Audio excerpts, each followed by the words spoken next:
વાત કરીશું આજે કોંડ ગામના ખેડૂતો વિશે। સરકારી બુલડોઝર સામે ખેતરમાં ઉભેલા ખેડૂતો હવે કાયદો નહીં પરંતુ પોતાનું ભવિષ્ય બચાવવા માટે લડી રહ્યો છે। ત્યારે આ સમગ્ર મામલો શું હતો કોંડ ગામનો તે જાણો આ અહેવાલમાં। સુરેન્દ્રનગર જિલ્લાના ધાંગધ્રા તાલુકાના કોંડ ગામે છેલ્લા 4 દિવસથી સ્થાનિક ખેડૂતો પોતાની જમીન તેમજ પાક બચાવવા વિશ્વની સૌથી મોટી કંપની અદાણી સામે લડી રહી છે।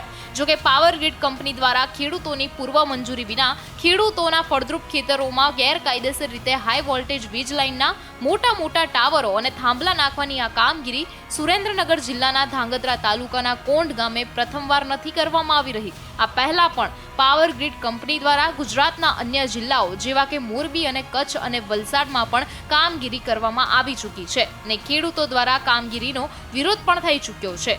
ખેડૂતોએ ટક્કર પણ આપી છે। ત્યારે આજે વાત કરવી છે વિવાદની કે આખરે કંપની અને ખેડૂતો વચ્ચે વિવાદ કઈ બાબતનો બન્યો છે। આ સમગ્ર વિવાદ પાવર ગ્રીડ કંપની અને અદાણીના સંયુક્ત પ્રોજેક્ટ હેઠળ નાખવામાં આવી રહેલી 765 કેવી વીજ લાઇનનો છે। આ હાઈટેક લાઇન મોરબીના હળવદથી લઈને અમદાવાદના વટામણ સુધી નાખવામાં આવી છે। એક અહેવાલ મુજબ કંપનીએ પોલીસની મદદ લઈ આ રૂટ પર આવતા અન્ય વિસ્તારોમાં 90% જેટલી કામગીરી તો સંપૂર્ણપણે પૂર્ણ કરી નાખી છે, પરંતુ હાલ આ સુરેન્દ્રનગર જિલ્લાના ધાંગધ્રા તાલુકાનું કોંડ ગામ માત્ર એક એવું છે જ્યાં કંપનીને સ્થાનિક ખેડૂતોના મોટા વિરોધનો સામનો કરવાની ફરજ પડી છે। સીમમાંથી પસાર થતા વીજ પોલ ઊભા કરવાનું કામ હજી બાકી છે। ગામના ખેડૂતોના વિરોધના પગલે હજી સુધી કંપનીએ એક પણ થાંભલો જમીનમાં રોપી નથી શકી। જોકે ખેડૂતોનો આક્રોશ જોઈ કંપનીએ સ્થાનિક પોલીસનો સહારો પણ લીધો, થોડો બળ પ્રયોગ પણ કર્યો, કેટલાક ખેડૂતોની અટકાયત પણ કરી, જેના કારણે સમગ્ર ગામ પોલીસ છાવણીમાં રહ્યું। આમ એક તરફ સરકાર ખેડૂતોની સાથે હોવાનો દાવો કરે છે, ખેડૂતોની આવક બમણી કરવાની વાતો કરે છે, પણ કોંડ ગામે તો ઉદ્યોગપતિઓના પાવર પ્રોજેક્ટનું ચાલુ કરાવવા માટે તંત્ર લાઠીના જોરે ધામ ધમકી આપી જીસીબી મશીનો વડે પરાણે કામ કરાવી રહી છે। આમ ખુદ તંત્ર જ જાણે છે કે કંપનીને મદદ કરતી હોય તેવું દેખાઈ રહ્યું છે। જોકે તેમ છતાં પોલીસ અને જેસીબી મશીનો ખેડૂતોની વગર મંજૂરીએ ખેડૂતોના ખેતરમાં ઘૂસ્યા। પોલીસ અને ખેડૂતો વચ્ચે ઘર્ષણ પણ સર્જાયું। પોલીસે ખુદ ખેતરોના તાળા તોડી ખેતરમાં પ્રવેશ કર્યો હોવાના પણ દ્રશ્યો સામે આવ્યા છે। વિરોધ કરી રહેલા ખેડૂતોએ ડીવાયએસપીને કહ્યું પણ ખરું કે અમારો સંઘર્ષ પોલીસ સામે નથી પણ વળતરને લઈને કંપની સામે છે। આમ આખો વિવાદ વળતરના દરોમાં રાખવામાં આવી રહેલા ભેદભાવનો છે। મોરબી જિલ્લાના પાડોશી ગામ સાપકડામાં કંપની પાવર લાઇનમાં પર મીટર દીઠ ₹979 ચૂકવવામાં આવે છે, તો વલસાડમાં તો ખેડૂતોએ કાનૂની લડત આપી 2 કરોડ રૂપિયા સુધીનું વળતર વસૂલ્યું છે। ત્યારે આજે સુરેન્દ્રનગરના ખેડૂતોને વર્ષ 2011ની જૂની જંત્રી પ્રમાણે સસ્તું વળતર આપીને છેતરવામાં આવી રહ્યા છે, જેનો ખેડૂત વિરોધ કરી રહ્યા છે।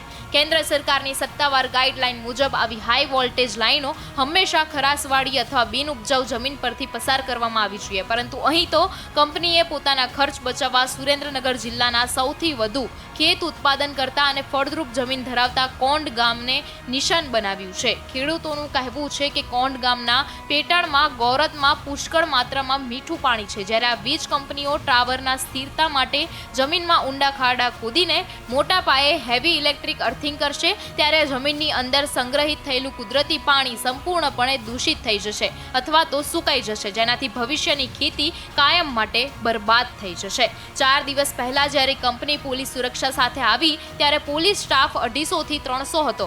ખેડૂતોનું સંખ્યાબળ વધારે જોઈ પોલીસે લેખિતમાં બાહેધરી આપી હતી કે કોઈ કામ કરવાનું નથી, માત્ર સર્વે કરી દો, પણ બાદમાં ખેડૂતોની સંમતિ વગર સર્વે કર્યો અને સવારે સ્થળ પર સીધા પોલીસના ધાડે ધાડા ઉતારી દેવાયા, જાણે કોઈ આતંકવાદીની ધરપકડ કરવાની હોય તેમ। કોઈ ખેડૂતોને વાડીએ જવા દેવાયા નહીં અને જાય તો તેને સીધા અટકાયત કરીને ધાંગધ્રા પોલીસ સ્ટેશન લઈ જવામાં આવ્યા। ત્યારે હાલ તો ખેડૂતોને ભારે વિરોધ અને લેખિત રજૂઆત બાદ સરકારી વહીવટી તંત્રએ નમતું ચૂક્યું છે। ખેડૂતોની સહમતિ વિના હાલ પૂરતું કામ સ્થગિત રાખવામાં આવ્યું છે। આ વિવાદનો કાયમી ઉકેલ લાવવા માટે કોંડ ગામના સ્થાનિક ધારાસભ્યની આગેવાની હેઠળ ખેડૂતોનું એક ઉચ્ચ પ્રતિનિધિમંડળ ગાંધીનગર જવા રવાના પણ થયું છે। જોકે જો મુખ્યમંત્રી સાથેની બેઠકમાં વાણિજ્ય ધોરણે યોગ્ય વળતર નહીં મળે તો આગામી દિવસોમાં સમગ્ર સુરેન્દ્રનગર જિલ્લામાં સ્ટેટ હાઈવે ચક્કાજામ કરીને ઉગ્ર આંદોલન કરવાની ચીમકી પણ ખેડૂતોએ ઉચ્ચારી છે। ત્યારે કોંઢ ગામમાં ખેડૂતોનો આક્રોશ હવે ચરમસીમાએ પહોંચ્યો છે. એક તરફ ભારે પોલીસ બંદોબસ્ત વચ્ચે કામગીરી આગળ ધપાવવાનો પ્રયાસ થયો તો બીજી તરફ ખેડૂતો ખેતરમાં જ ડટીને ઊભા રહી ગયા. પરિસ્થિતિ એટલી તણાવભરી બની કે ગામ જાણે યુદ્ધભૂમિ બની ગયું હોય તેમ દ્રશ્ય સર્જાયા છે. ખેડૂતોનો સ્પષ્ટ સંદેશ છે કે યોગ્ય વળતર વગર એક પણ ટાવર ખેતરમાં ઊભો નહીં થવા દેવામાં આવે. જો ગાંધીનગરમાં યોજનારી બેઠકમાં ન્યાયસંગત નિર્ણય નહીં આવે તો આગામી દિવસોમાં સમગ્ર જિલ્લામાં ચક્કાજામ અને ઉગ્ર આંદોલનની ચીમકી પણ આપવામાં આવી છે. હવે સૌની નજર સરકારના નિર્ણય પર ટકેલી છે, કારણ કે આ વિવાદ માત્ર જમીનનો નથી પરંતુ ખેડૂતોના ભવિષ્ય અને જીવિકાનો સવાલ બની ગયો છે.